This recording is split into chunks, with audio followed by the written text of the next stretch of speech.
Wow, it's been a while since we sat down and done one of these videos. Welcome back to the channel. My name is Cameron. Now, I know a lot of you will be wondering where I've been. We'll have so many questions about the last couple of months or so. The truth of it is, I will sit down and do a video at some point over the coming days and weeks talking about where I've been and why I all of a sudden just went away and stopped making content and stopped talking about Everton and all of the stuff like that. But that is a topic for an entirely different video. When I started this channel, I started it with the aim that I would try and become consistent with it. I would try and, cover every game, cover every incident, cover every bit of news. But the sort of main focus I had for this channel was somewhere I could come and rant and talk about anything that I basically wanted to talk about regarding Everton. And throughout the sort of 5-6 years of doing this channel, I've always made sure that if I ever had anything to say about Everton, if anything ever wound me up about Everton and I had an opinion on it, I'd come and I'd sit down and talk about it. And that's what I'm going to do today. Yes, I've been away for a couple of months. Yes, you might be thinking, where have you been? What's going on with the channel? What's going to happen in the future? And the truth of it is, I'm not quite sure. There's still a lot of things that I'm trying to figure out. There's still a lot of things that I'm working out, and I've been in a bit of a mad place over the last couple of months when it comes to Everton and football and just various different things in life. So the truth of it is, I'm not quite sure. But what I do know is I've read something this morning that's wound me up and I wanted to talk about it. So it all revolves around Jarrad Branthwaite, of course, one of the standout performers in the Premier League last season, not only for Everton but in the entirety of the Premier League. His first season was an absolutely fantastic one, formed one of the best defensive partnerships in the league statistically, and was ultimately incredibly unlucky to have not gone to the Euros this summer with England. In fact, had he have gone to the Euros with England this summer, maybe did have got over that line. And I'm not just saying that because he's an Everton player. I genuinely think had he have played in that final, they'd have had much more chance of winning it. But anyway, I digress.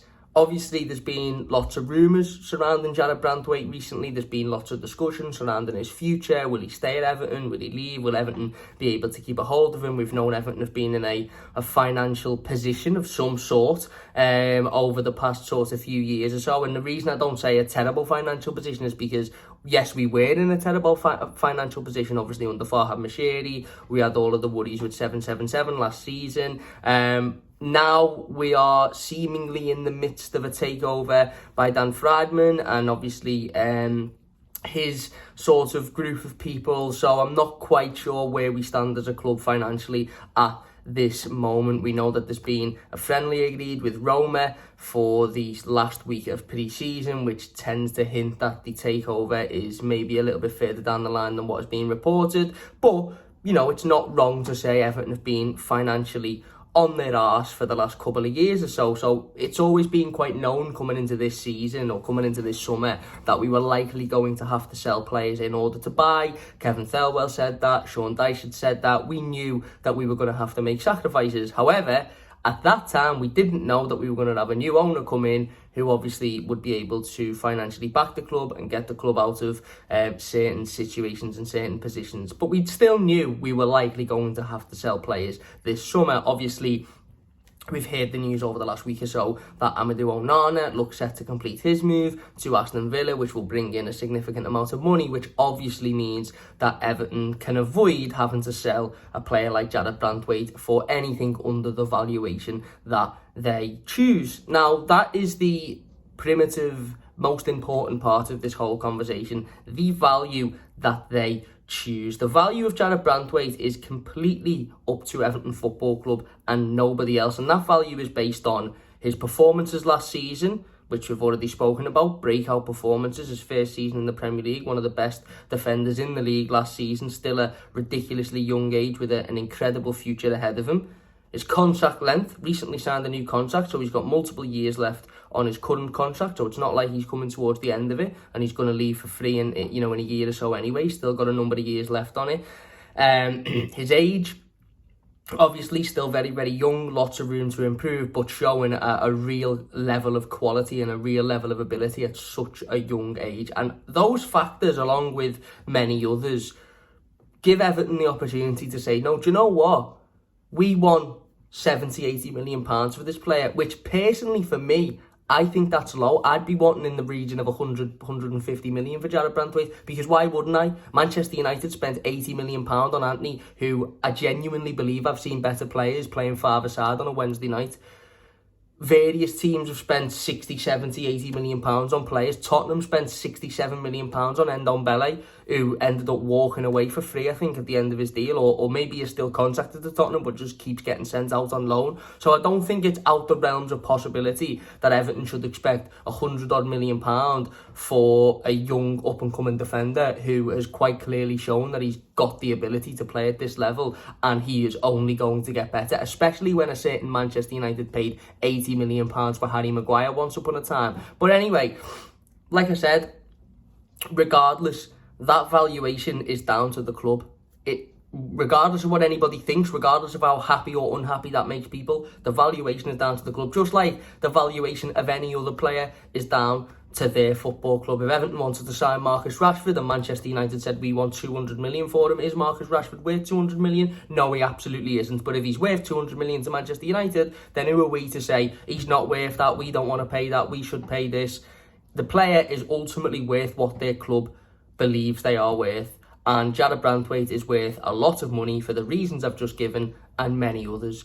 Now, obviously, we've had the stuff with Manchester United over the last couple of weeks or so, you know, lodging ridiculous bids like £35 million, £40 million, which is just disrespectful for Jarrad Branthwaite. And those bids, of course, were rejected swiftly and basically laughed at by Everton and told, go away and don't come back until you're ready to be sensible. Now, in the fallout of that, Manchester United obviously have decided they don't want to bid for Jarrad Branthwaite again, and instead they've pursued a younger alternative. Yoro, I believe his name is, who is currently playing for Lille, is out of contract in the summer. I think he's 19 years of age, maybe 18 years of age, and look, he's got potential. He looks good. He looks like a decent signing. Do I think he's worth the £60 million Manchester United are spending on him? Absolutely not, because they're ridiculous to spend that much money on a player who ultimately is out of contract last season. Is ultimately out of contract next season and would walk for free. And he's obviously inexperienced. He's never played in the Premier League before. He's only ever played in the French league. And yes, he looks extremely talented from the couple of clips I've seen of him on social media, but ultimately lots of players look very, very talented in those leagues and then come over to the Premier League and are unable to compete. Now, the reason I wanted to make this video is because of a tweet I saw from Beth, I think her name is, who's a Manchester United fan. I'll leave the tweet here now so you can see it. And it basically says Everton are absolutely gutted that Manchester United didn't cave for, you know, bidding more money for Jarrad Branthwaite, and ultimately Everton are gutted at the fact that Jarrad Branthwaite now has to stay for another year. Oh yeah, I'm absolutely wounded. I'm crying my eyes out. I've been crying all afternoon at the fact that Everton have got to keep a generational talent, one of the best young centre-halves I've personally ever seen play football, and I've been on this planet for 25 years. I am gutted that that player is going to stay at my football club, helping my football club to whatever success we have next season. I guarantee you Jarrad Branthwaite will be a big part of that. I am gutted that that is the case. And this tweet really wound me up. And it didn't wind me up because Man United fans are dead happy that they're signing an alternative and have convinced themselves that he's the best centre-half the world has ever seen, despite the fact 90% of them will have never seen him kick a ball, and the majority of them probably didn't even know he existed until they were linked with him earlier on this afternoon. But that's social media for you, isn't it? A player that nobody's ever heard of all of a sudden is linked to your club for a big move, and all of a sudden he's the best thing ever to have happened. Whatever. Doesn't bother me. I don't care. Like I said, 90% of those fans wouldn't have even ever seen him kick a ball outside of a couple of clips. Like me, I'd never heard of him before this afternoon. I went on Twitter, seen a few clips from him, thought, oh yeah, he looks alright. But I remember watching a compilation of Umar Niasse when we signed him and being convinced that he was going to be the greatest striker of all time. And I love Umar, he was boss for Everton, but he wasn't anything like those compilations made him out to be. Anyway, I digress. Let's talk about this tweet. The reason it's wound me up is because it's not only nonsense, but what Beth is doing here is what a lot of journalists do and what a lot of publications have done over the years, and that is completely change the narrative to try and make one side appear to be much stronger than the other, when actually it's not the case whatsoever. I don't care that Manchester United have now gone and signed another centre-half. What I care about is Jarrad Branthwaite is staying at Everton Football Club. I am the opposite of gutted. I am absolutely over the moon. I would have been gutted had Manchester United had said, do you know what, fine, here's 70 million, and Everton had gone, do you know what, we can't reject that, we'll take it. I'd have been gutted then, because I'd have been watching that generational talent leaving my football club and joining another. Whereas now, it looks very likely that he's going to stay. And even if he doesn't stay and goes to somewhere else, he's not going to Manchester United. So at this point, he's staying at Everton, which means I am absolutely over the moon. But I just can't stand things like this. I really, really can't. Firstly, United fans talking about how unbelievable the new lad is that they're bringing in, how amazing he is, how generational he is. Or this, like I said, 90% of them will have never watched him kick a ball in their life. And if they have, and if they've watched the French league week in, week out, and they know just how good he is, fine, great, made up for you. You've still spent 60 million quid on a kid that would walk for free next summer. That isn't great business by any sense of the imagination, regardless of how much you want to tell yourselves it is. But this narrative that Everton are gutted that Manchester United didn't cave, and that Everton were wanting Man United to spend the money on Jarrad Branthwaite and are now frustrated that they didn't because we needed the money, is nonsense.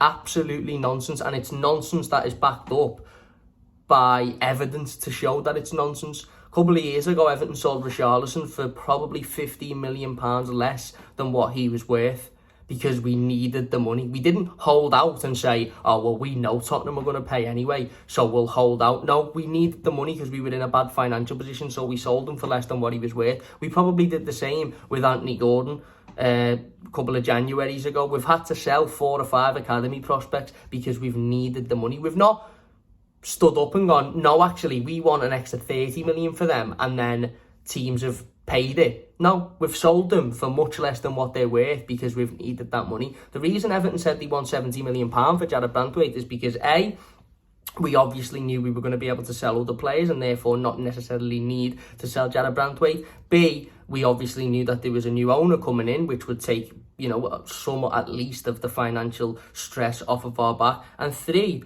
because we don't want to sell Jarrad Branthwaite. So the communication is, we don't want to sell this player. So if you want to buy this player, you're going to have to spend more than what you probably want to, but what we think he is worth. And as I've said before, it's not down to anybody. It's not down to Mark Goldbridge or any of these other United YouTubers to decide how much Jarrad Branthwaite's worth.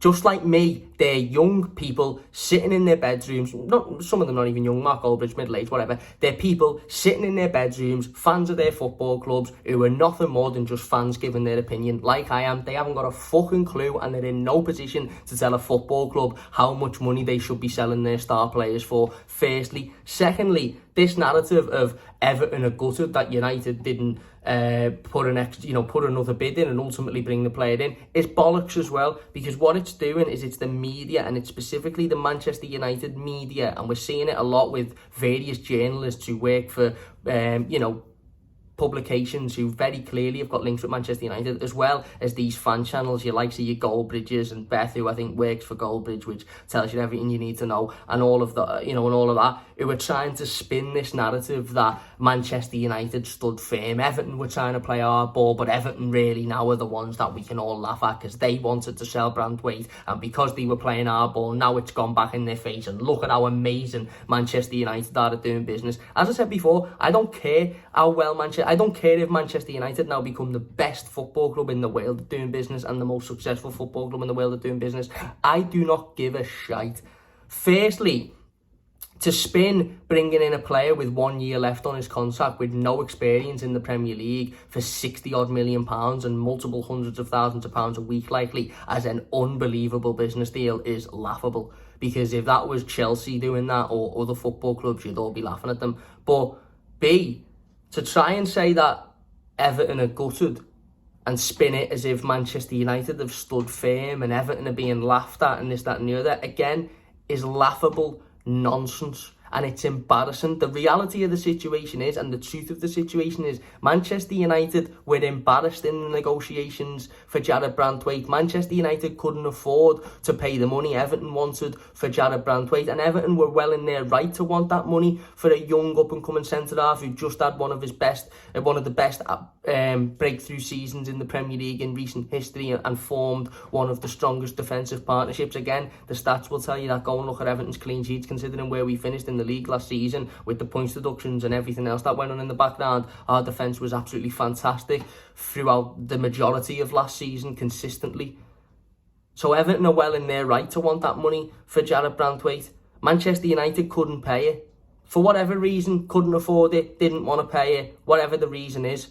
But it wasn't because Everton, were trying to play hardball, and Manchester United are these great business people who do great business deals, and Everton are him. It wasn't that at all. You tried to bully us in the negotiations.